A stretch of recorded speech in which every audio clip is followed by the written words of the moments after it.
Good evening, and welcome to our Waltham Public Library program, Waltham Acts on Climate Change. My name is Deborah Hoffman, and I organize programs and events for the library. Thanks for tuning in. Before we start, I want to let you know how the evening will go.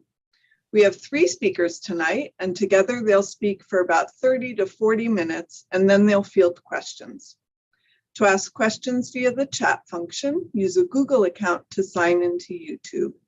Feel free to write your questions at any time, and then I'll read them at the end of the presentation.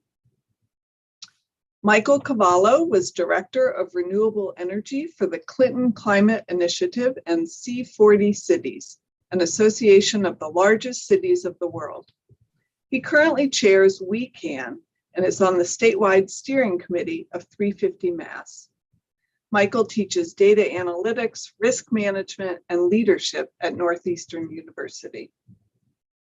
Melissa Downs is part of the Waltham chapter of Mothers Out Front. She joined in 2018 and today serves on the Massachusetts leadership team responsible for supporting the volunteers and their grassroots efforts. In Waltham, Melissa has been active in energy conservation and climate activism for over 10 years to provide clean buildings and healthy air by collaborating with the city government and other nonprofit groups. And Melissa stepped up at the last minute to participate tonight. So thank you, Melissa. Veena Dharmaraj is the Director of Transportation at the Massachusetts Sierra Club, where she manages clean transportation campaigns to support an equitable transition to a clean energy economy. She leads efforts to expand clean mobility options, including transit, walking, biking, and vehicle electrification through policy advocacy, public outreach, and coalition building. Thank you all for joining us tonight. And Michael is going to kick off the presentations. So over to you, Michael. Okay, thank you very much. I'm gonna put up my PowerPoint here. Are you seeing it in full there? Yeah. Okay. So WeCan is a local Waltham organization working on climate change issues. We are also a chapter of 350 Mass, which works on statewide issues. So I think we're all familiar with planet Earth, and this is what we're all working for, is to keep the atmosphere positive for protecting life on the planet. So that's kind of in jeopardy. Over the past century, we've gone up 1.8 degrees Fahrenheit, which is 1 degree Celsius. But the problem is that not only is it going up, it's accelerating. So we've got changes in growing seasons, which affects food production and hunger. Besides the rise in temperature, which is the main factor, we also have an increase in severe weather events, such as what Hurricane Katrina did in New Orleans, and increased droughts in various parts of the globe, affecting crop yields and food supplies again. Also a negative effect on animal habitats and migration patterns, which have been built up over the millennia, but can easily be destroyed, particularly when habitat is missing. So you have things like the migration of the butterflies, where they can go back to an area and there's not much habitat. And also the temperature is giving different cues as to where to go.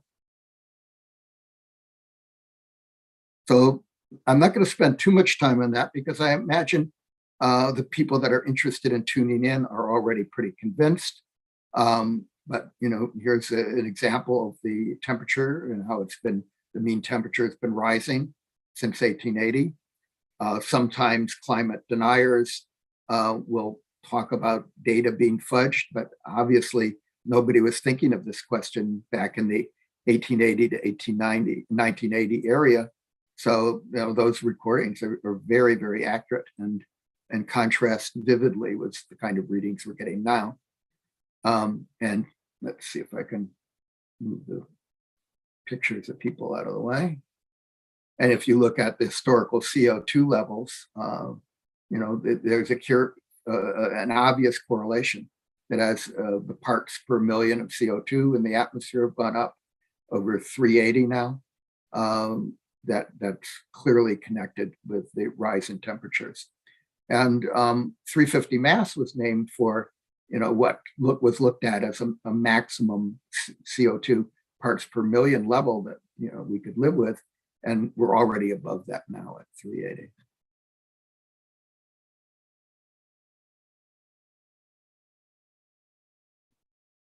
And here's some satellite data on the effects of the satellite sea level observations rising and the coastal tide gauge rising also.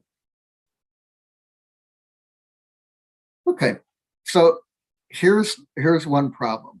People can react to crisis. Something happens like an invasion of Ukraine, and it's really obvious, and some people can mobilize at least.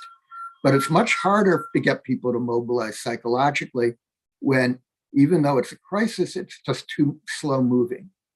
And one way that people have thought of as a humane way to kill a lobster, instead of having it flop around when you put it in boiling water, is to put it in regular water and then gradually heat it.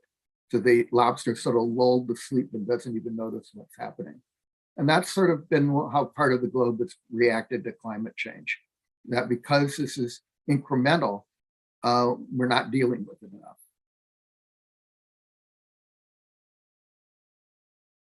So let's do something about it. Now, you can look at it internationally, nationally, statewide, or local.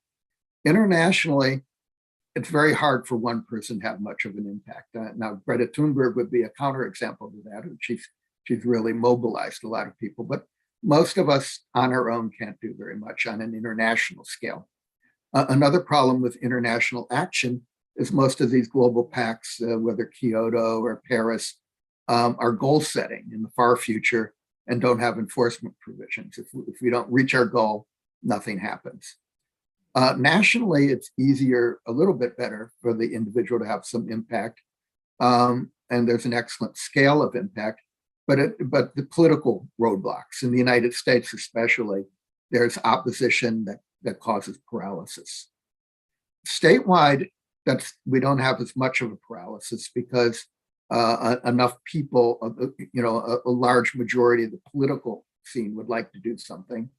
And, hopefully Vina, when she's talking about what Sierra Club is doing, will tell you some very good ways to get involved statewide. But locally is sort of the most tangible. An individual has much more impact. You're just one voter out of very many on a statewide or national level. Locally, we have enough people on just wecan to have some impact and get some notice from the city council and the mayor. If you join in, it'll be that much more impact. And then you get to see tangible results, as I'll show you some examples. So one thing that we helped pass was Waltham community electricity. The theory behind this is you have much more bargaining power when you're acting on a citywide basis than you do as a household. When you're a household, you move into a new area, the utility says, these are the terms, and you have to say yes, there's nothing you can do. But now Waltham bargained on behalf of all households in the city. You could still opt out of it, but 87% are in the plan, 16,000 households. The main plan has 10% renewables above the state mandated level. And then you could also sign up for more than that. So I signed up for Waltham 100, which is 100% renewables. 150 households signed up for that, and 50 more households signed up for Waltham 50 at 50%. This was not only planet saving, but cost saving.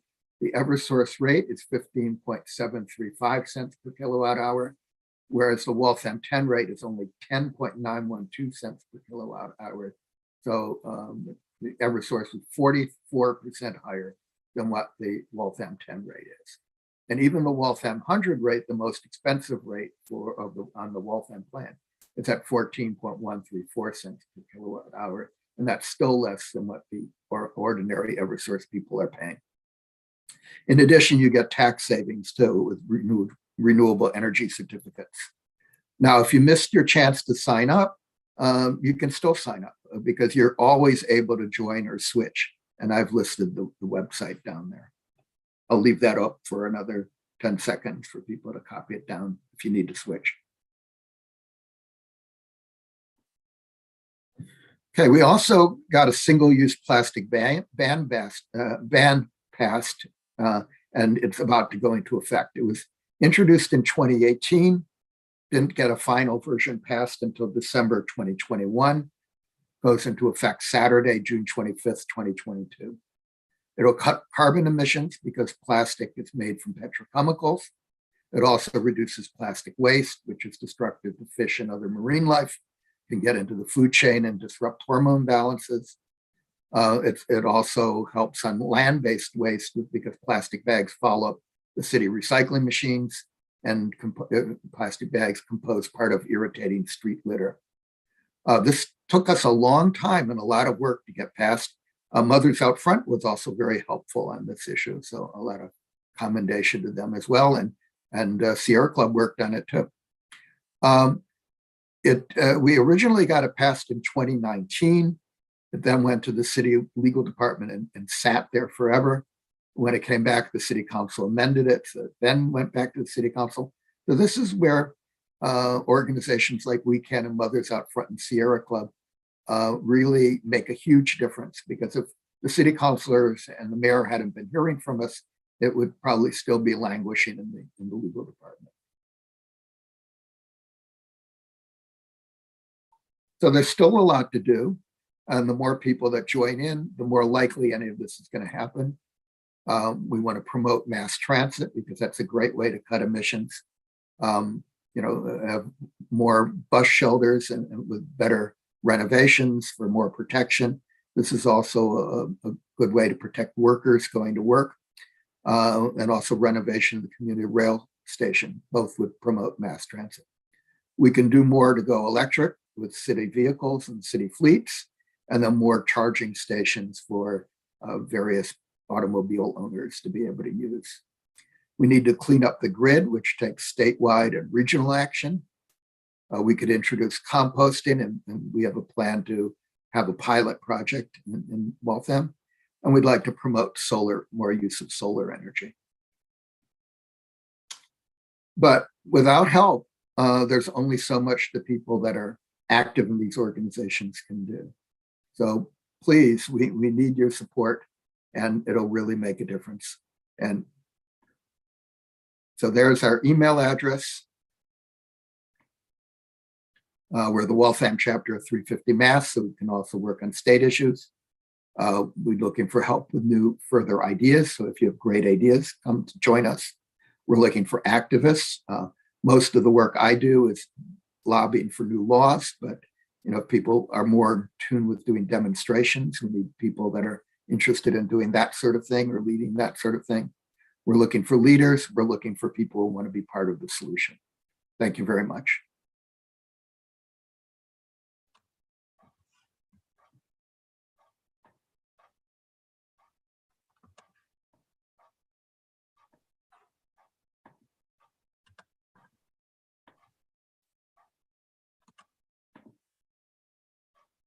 Thank you so much, Michael, for that.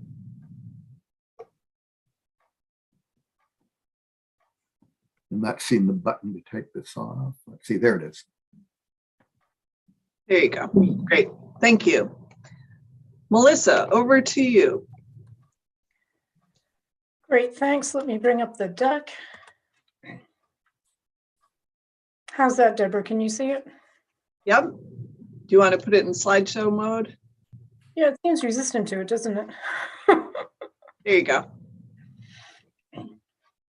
All right, great. So I'm with Mothers Out Front. Our basic motto is don't panic or agonize, but organize. So we have a brief agenda. I'm going to tell you a little about Mothers Out Front, what accomplishments we've had in Waltham, a little bit about climate urgency from a different perspective, some of our 2022 priorities, and then, of course, getting involved. So Mothers Out Front mission, you can read this yourself. I've used the taken the liberty to use color to point out the fact that, this isn't a theoretical exercise. Everybody who cares needs to really get going on their bike and make this a high priority. We're really running out of time where we can make a swift transition to get away of the worst impacts. If you wanted to have the same climate as 20 years ago, I think that ship sailed. So this is the Mothers Out Front mission. Who we are, this is some of our demographics. We actually call ourselves Mothers and Others. We're looking for folks that who are used to using their caregiver voice, right? So mothers are always advocating for their children. Some of you may be advocating for people in your family that are older or disabled, but it seems a lot easier for us to approach those in power and say, hey, I'm not being selfish. I'm worried about what future we're leaving to my children, or, somebody's got an asthma issue related to a local, to a local plant. And then one of the things that makes Mothers Out Front different is that because we're always using our caregiver voice when we're speaking to the elected officials, we also use it with each other. So it's a very supportive movement. We check in with each other and see how we're doing before we dig into the work of climate mitigation. So this is a little bit about where we are. Waltham is not really the epicenter of this. Mothers Out Front actually started in 2013. There was a lady, Kelsey Worthy. She was looking at sort of things that Michael just presented and was having a quiet panic attack, and decided instead to, work with some of her friends. So the way I kind of explain it is we've got a whole bunch of chapters in the greater Boston area. It's a nice mix of former mill cities, which I consider Waltham to be one, and then other cities that have more resources, particularly if you look at the Route 2 corridor, they're doing just fine. We have some out in Western Mass near Northampton University, that neck of the woods. And again, that's a area that's pretty well off. And then this just talks about our strengths.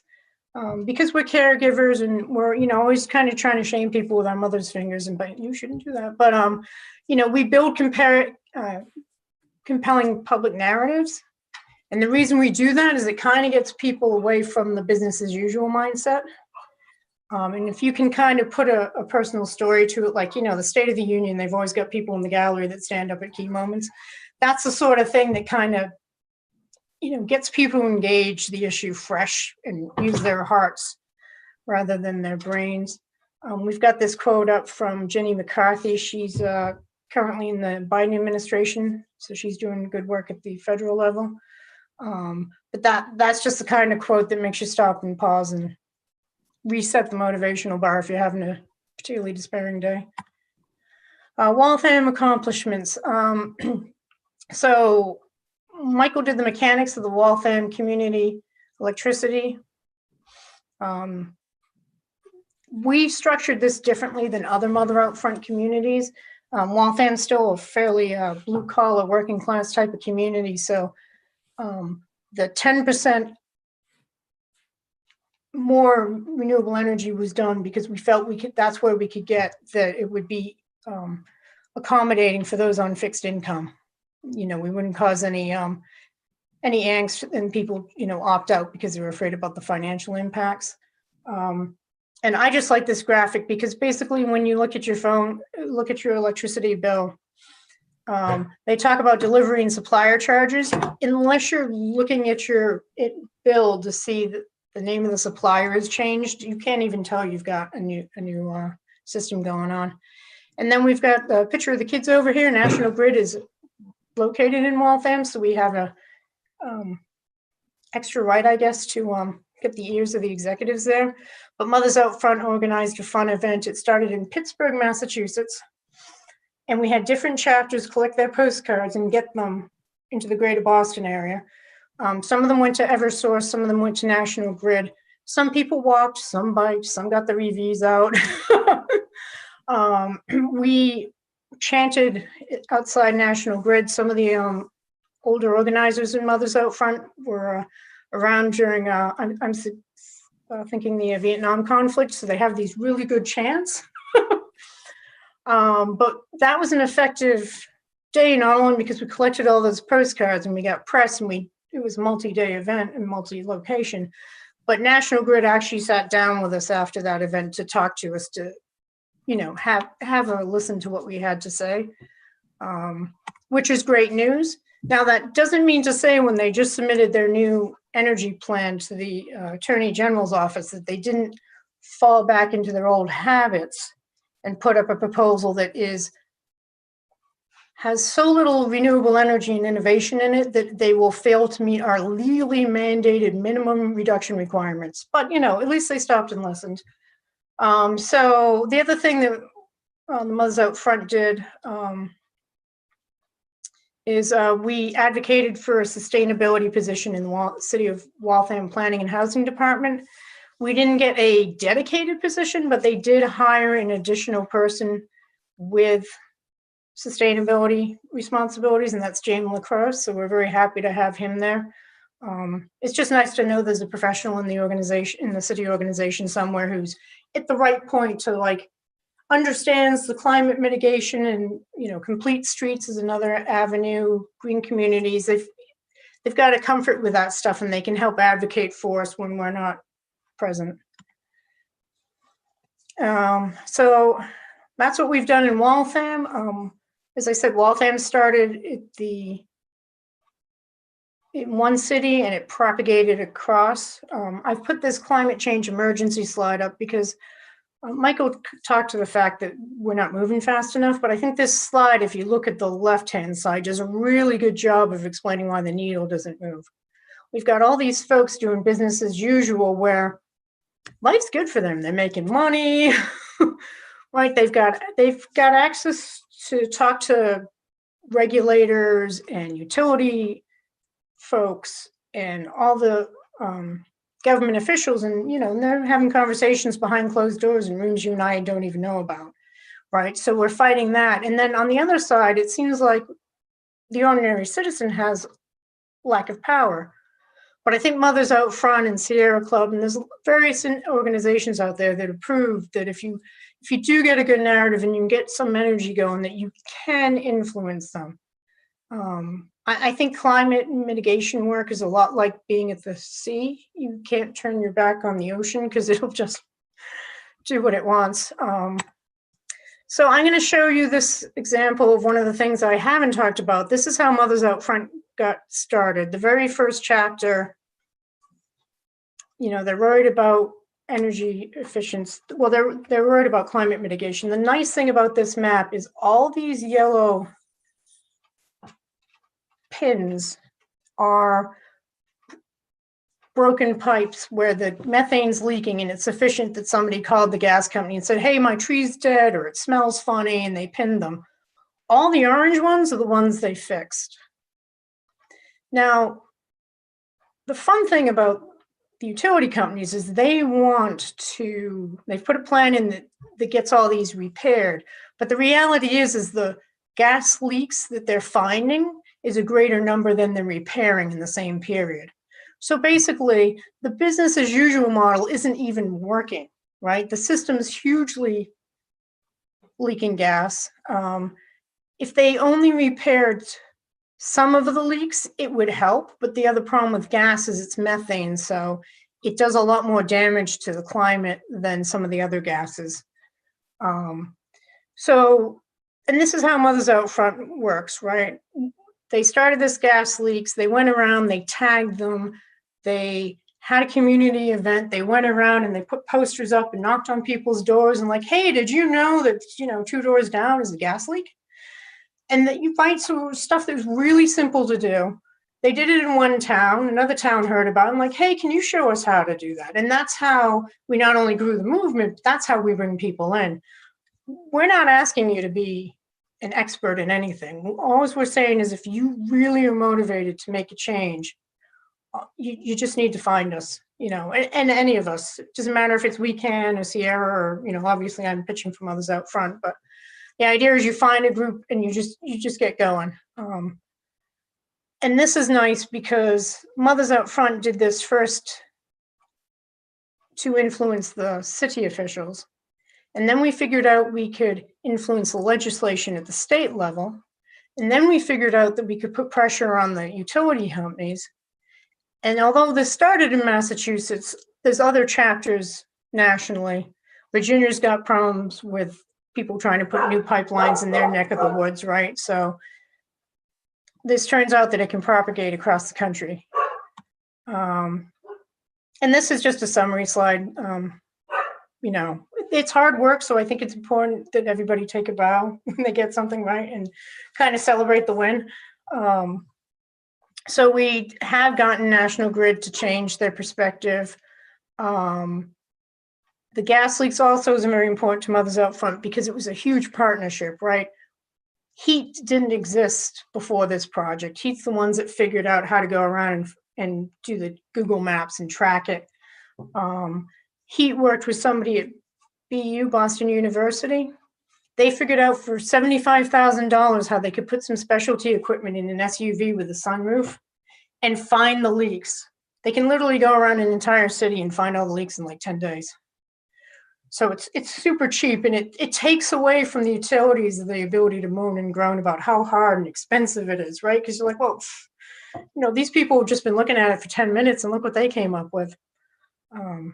So that's kind of why we like gas leaks. It's a good example for us. 2022 priorities, we are still, it's our second round on getting green legislation through the Capitol, you know, in Massachusetts. We have put a lot of pressure or language into a lot of the climate relief around folks that don't have the capacity or the economics to make it in the fossil fuel transition. The theory is that fossil fuel is based on the number of users. So as the wealthier communities get off, because those are the ones that have a lot of the net zero mandates in place, that whoever's left on the system is going to end up paying more. So we've got a lot of language in there about, you know, who gets to experiment, who gets, you know, making sure there's relief dollars and stuff. We've also put language in there about the fact that, you know, a lot of these utility workers will still have jobs in the new economy. It just might be slightly different type of work, but they still have a lot of skills that can transfer over. So, you know, we're making sure we minimize the economic impacts while we're moving forward. So that's our 22 priorities. And this is the getting involved slide. So you can email us, and I'm going to try to copy this into the chat. I'll copy that into the chat after. Sorry, did I just lose the screen? There we go, get involved. But yeah, basically, we're going to start doing tabling again because we're hoping the weather is going to be nice to us and that COVID will be done. And then, yeah, any questions or if you're interested in contacting us, that's the link. And then, you know, we're doing virtual chapter meetings.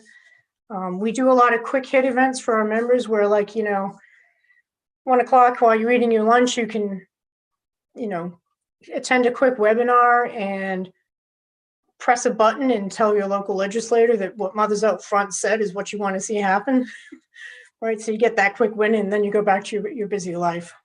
So I'm going to stop sharing. I think so far, Michael and I did a good job at covering the issues and the intersections on what we've worked together. So I think I've set up Venna to switch gears and discuss her presentation.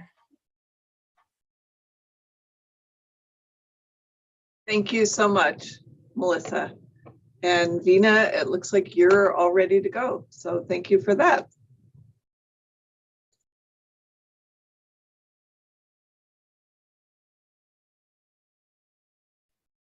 One second, I'll just get my slideshow.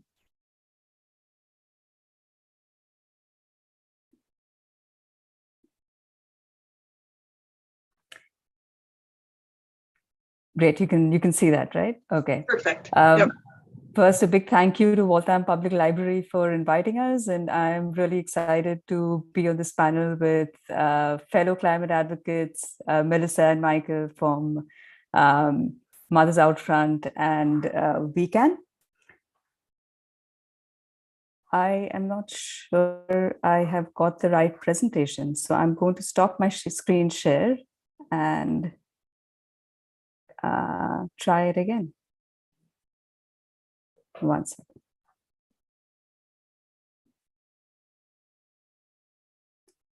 Can you see this?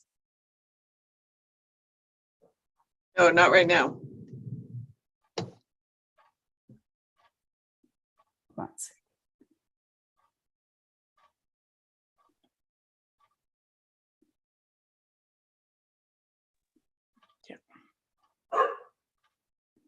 Now we can see it. Perfect. I had a different presentation for the MBTA. I'd like to start with a brief introduction about Sierra Club. On the right right-hand side of the slide, you can see Sierra Club's mission statement. So Sierra Club was founded in 1892 by John Muir, and we have a chapter in every state. In some states, we've got multiple chapters. And Sierra Club is the largest grassroots environmental organization in the country.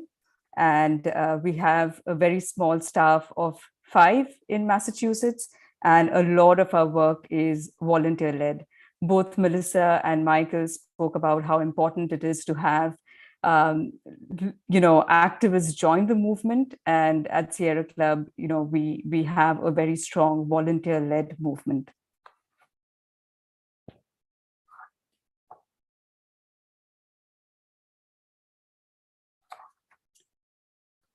A brief introduction about our work.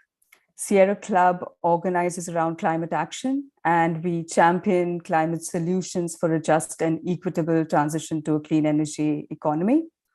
We also advocate and support legislation to protect our public lands, air, water, and wildlife. And in collaboration with a number of partners, we fight for environmental, racial, social, and economic justice issues.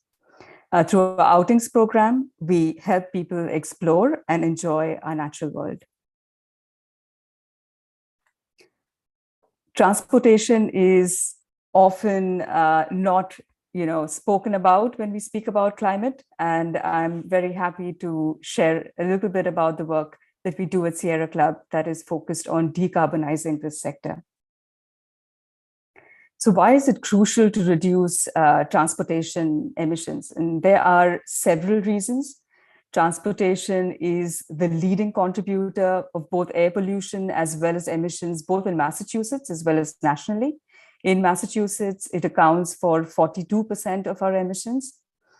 The second reason is public health. Vehicle exhaust contains several toxins like nitrogen oxides and particulate matter that increase both the risk of cardiovascular as well as respiratory diseases. And it's a public health concern, especially in areas that are already overburdened with a lot of pollution. Last year, Massachusetts passed the Climate Roadmap Bill that requires us to reduce emissions by 50% in this decade, and then to reach net zero emissions by 2050. And there's no way we can reach those targets unless we tackle emissions from the transportation sector.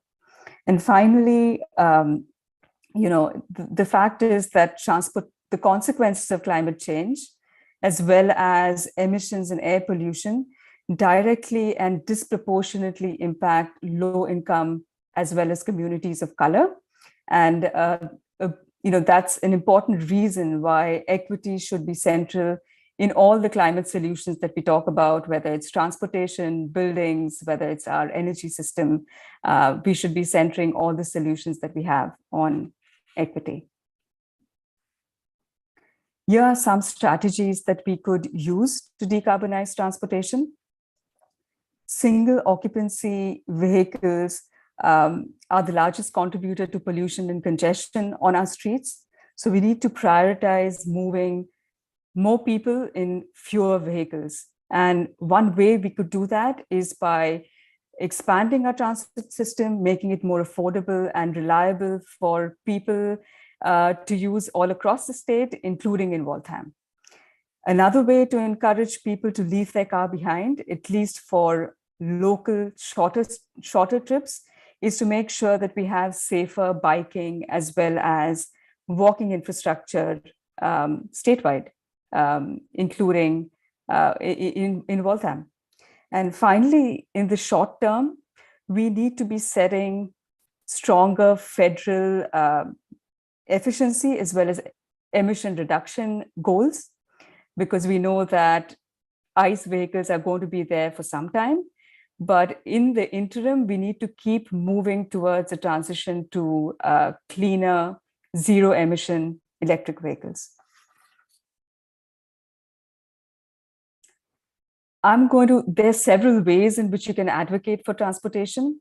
I'm going to highlight 3 key programs that you could advocate for today. But before I get into those programs, I wanted to tell you a little bit about the different ways in which you could influence transportation policy, or for that matter, any climate policy. It can be something as simple as signing a petition. Melissa spoke about, the lunch sessions that they have, where they end with just an action where you click on a petition and that goes to a decision maker. So you can start, with simple things like maybe signing a petition or joining a rally, or it could involve more regular time commitment, like volunteering at a local or state climate group, like Sierra Club, Wecan, Mothers Out Front, and there's so many other groups out there that you could volunteer with. Calling and emailing elected officials, whether it's your city councillor, whether it's your state representative or your senator, can make a very big difference, because then they know that you're interested in that issue. And if 15 people call them, they know that they need to, people are seeing how, for example, they vote on an issue, and they'll be more inclined to pay more attention and dig a little deeper and understand the issue better. So calling and emailing your local representative and decision maker is super important way in which you could influence climate policy. And you can definitely testify at public hearings. There's so many state processes as well as local city processes that are happening at any time that you could weigh in on. Writing letters to the editor, and definitely amplifying on social media if you are a Twitter user or you use Facebook and other mediums. This is the first program that I wanted to speak about. This is something that has been a central transportation policy that Sierra Club has been working on with several other groups across the state, and that's focused on electrification of public transit fleets, both at the MBTA and the RTAs. Today, RTAs are regional transit authorities. So in addition to the MBTA, which as Waltham residents you might be more familiar with, Massachusetts also has 15 regional transit agencies across the state. I'm going to be speaking about the MBTA today, and specifically about their bus fleet. So Sierra Club, together with several other organizations, has been running a campaign to get the MBTA to electrify their bus fleet by 2030. There are environmental, climate, economic, as well as public health benefits to fleet electrification.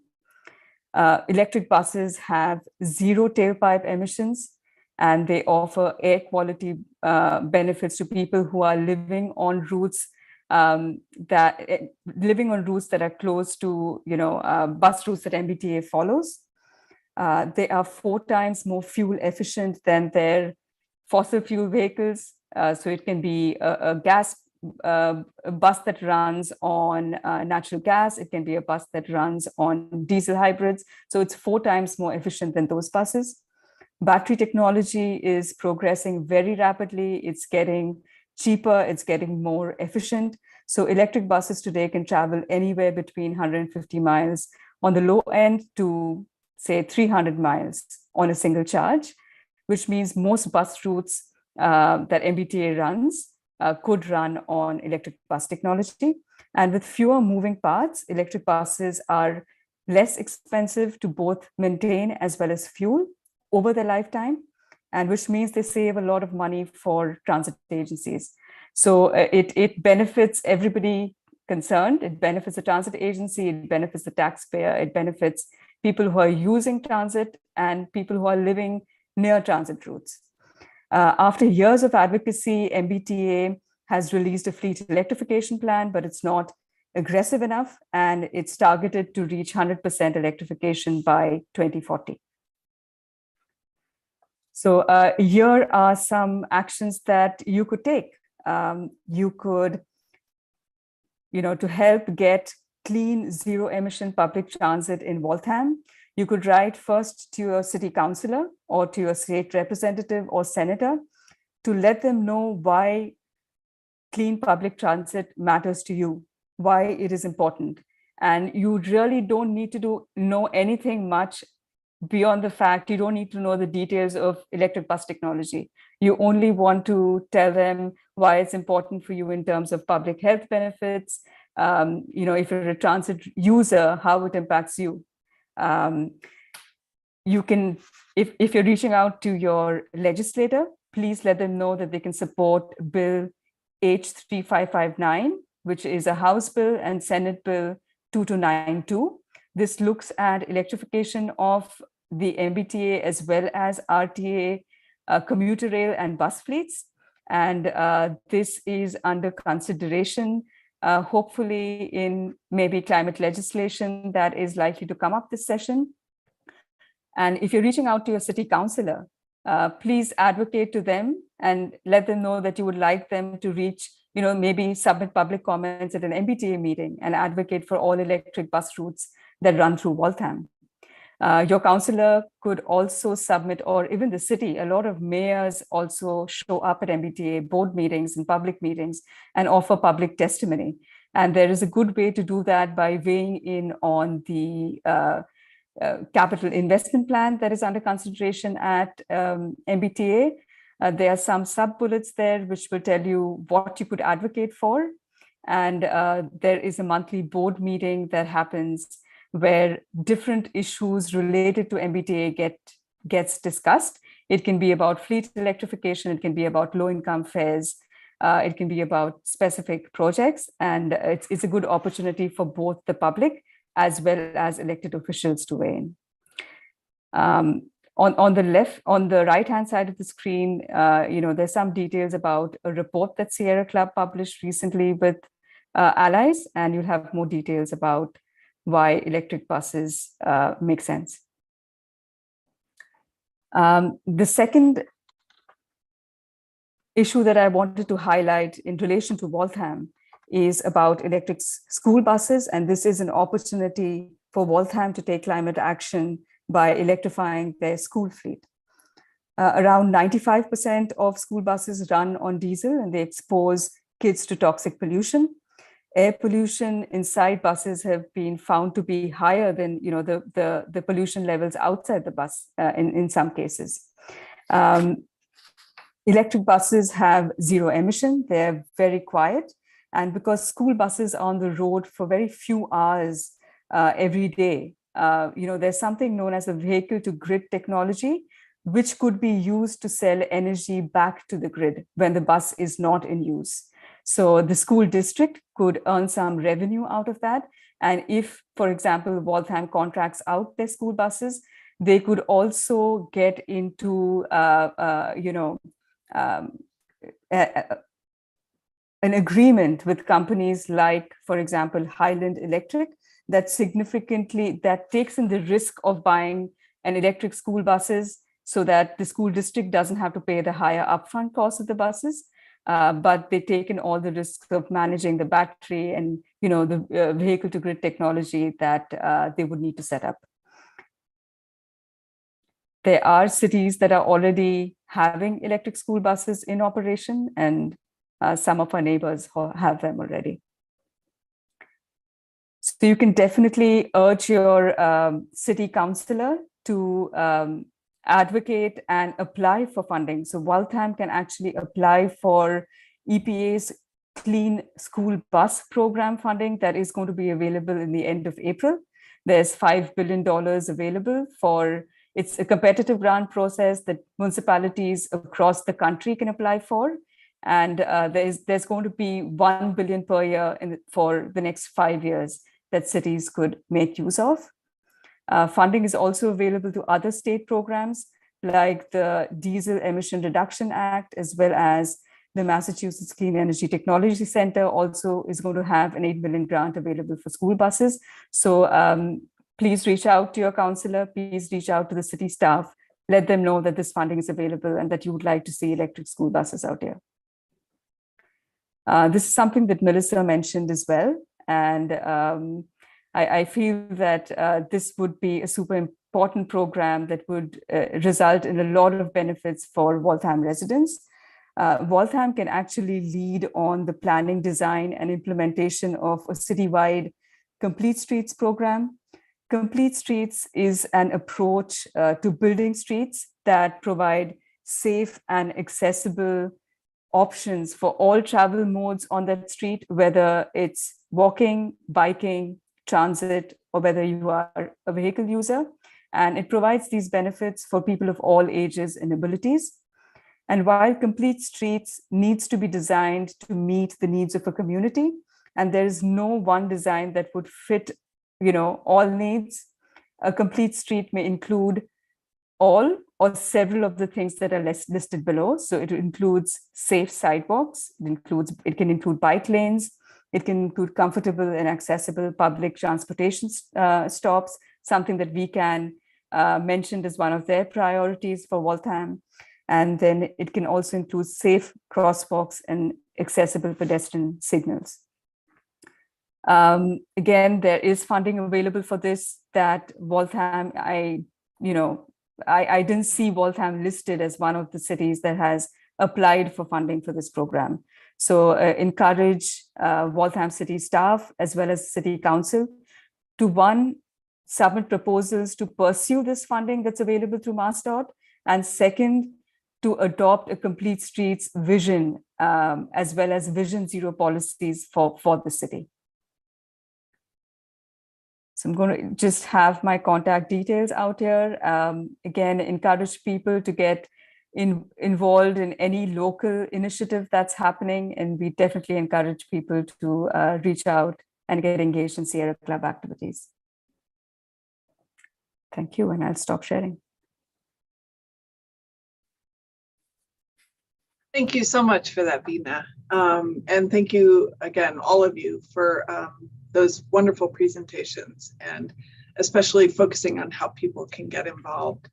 We do have some comments and a couple of questions, so I want to get right to those. Several thank yous from people. Here's a question that I think is for Veena. Is Massachusetts moving to electrify the commuter rail lines that are not currently electrified? Not fast enough. So they're moving extremely slowly on that, much slower than their bus fleet. If that's an area of interest, you can definitely weigh in. I will try and put in the chat as we speak a link to MassDOT's public comment process to weigh in on the capital investment plan. And the capital investment plan is a place where funding for different projects gets allocated. And in the capital investment plan that the MBTA has just released, there is no funding for commuter rail electrification. So if this is important to you, and it's definitely important for Sierra Club, please advocate that you would like the MBTA to initiate a pilot project for electrification and definitely get started on the design of all the environmental justice commuter rail lines, including the Fairmont line, the unelectrified portions of the Providence line, and definitely we also want to advocate for the commuter rail line that passes through Waltham, which is the Fitchburg line. So do you have a sense of what percentage of the commuter rail lines are not yet electrified? It's not electrified at all. None of it is. Except for a portion of the Providence line. All the other lines are not electrified. Thank you.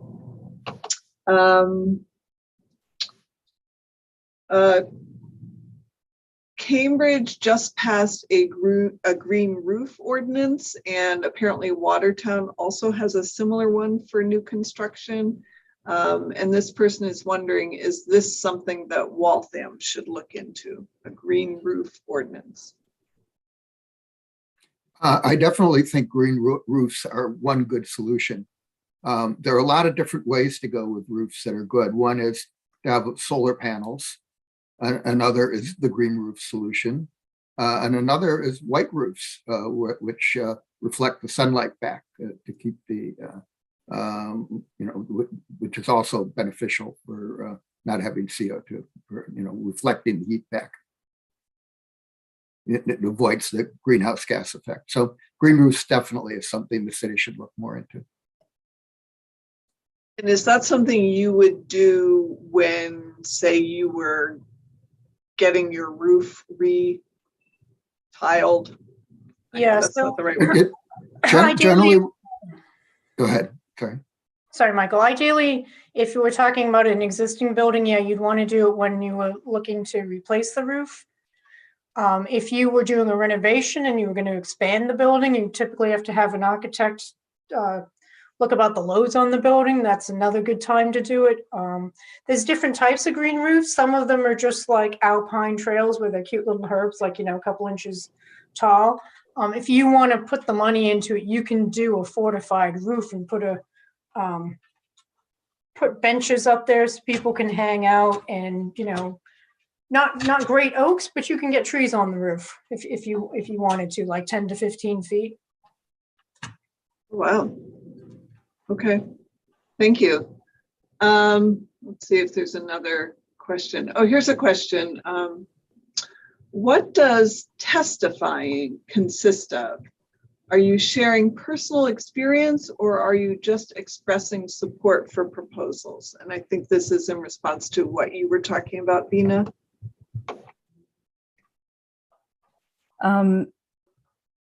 Simple answer for testifying is you are either showing up in support or in opposition to a policy, and you will provide supporting data about why you are in favor or against something. But in the case of, I think testimonies that are personal in nature are the most impactful. You, again, don't need to know the details or the technology behind an issue. You just need to express why a certain policy is important to you. So, for example, if there was, and I'm sure in Waltham there might be, suppose there was a Amazon warehouse near where you live, near where you live, and you have a constant stream of trucks and delivery vans going in and out of your road. It creates an impact because you are breathing polluted air every single day. So when you testify, that's your experience that you could relay. And while data and scientific facts are important, I feel relaying personal experience, either something that you have experienced yourself, or maybe something that somebody in your family or somebody that you know has experienced, and about why that issue is important to you. So if in relation to this specific example about transportation, you could speak about how the noise created by those vehicles going in and out, either late in the night or early in the morning, affects your sleep patterns, or how the pollution is impacting, maybe health conditions that you or somebody else in your family has. And that's why, for example, Massachusetts should be moving towards electrifying all their medium and heavy duty vehicles. And they should be doing it at an aggressive timeline. And putting in place policies that would help fleet operators to make that transition more easily. And that could include something like adding charging stations. It could include policies to lower upfront costs of such vehicles. It could include maybe offering a higher level of rebate for trucks passing through environmental justice populations. So I think just relaying it through personal experience is more impactful, and that remains with decision makers more than any data that you could provide. I've been to Waltham City Council meetings in which it was clear that public testimony made a big impact. You'd get a number of speakers for something like the plastic bag ban or for the community electricity plan. And the councilors would be affected by both the content of what people said and the passion with which some people spoke. It would also help for people to just show up in support of the speakers. So that if the counselor looks out and sees everybody in the audience has a Mothers Out Front t-shirt, well, then they know that there's big public support for that particular issue. And on the state level, you can combine speaking at the hearing with a lobbying day where everybody goes around and meets individually with their state representative and their state senator. So all this kind of engagement makes a big impact. Great. I just have one question for each of you. And then I think we should probably call it a night. If someone is experiencing anxiety about climate change, and I know a lot of us are, what recommendations do you have for them? I'd say channel your feelings into action, and then you won't feel so powerless. I would definitely agree with that. I would say that one way of getting engaged is getting in community with others who feel the same way, and channeling your energy towards climate activism. But if for some reason that is not possible, I think just reaching out to maybe friends and family and speaking about your concerns, and you'll be surprised that many other people feel the same way, and you'll be able to build that community around you. Yeah, I mean, those are both great avenues, right? I mean, build community as well as getting active. But I think, there's certain influencers you can follow. Well, Al Gore can be a little depressing now, but there's Greta. And I actually think doing stuff at the local level is really empowering. Like, figure out what you've got a passion for and go and learn more about that thing and how it interacts at the state level and the local level. I mean, the one thing I will say to folks is there's a lot of opportunity out there, but if you're just trying to figure out how to make daily decisions without driving yourself crazy or getting paralysis in your anxiety, there's always 3 things to remember, right? Never buy anything that you're going to use once, right? Fix before you replace. And if you're watching TV and the ad is, hey, you can run your dishwasher every night and still do good by the planet, they're probably lying to you, right? So, just be a wise consumer. And I think that'll help in a lot of respects. And of course, we've given you all sorts of, hopefully one of us has said something tonight that's whet your appetite and you'll come and talk to us. Great, thank you. And yes, I think all of you have been incredibly both informative and motivating. And I want to thank you for speaking tonight. And I want to thank everyone who tuned in. I hope you feel motivated to act yourself. And have a good evening, everyone. Thank you. Have a great Thank time. you. Good night. Night. Good night. Thanks.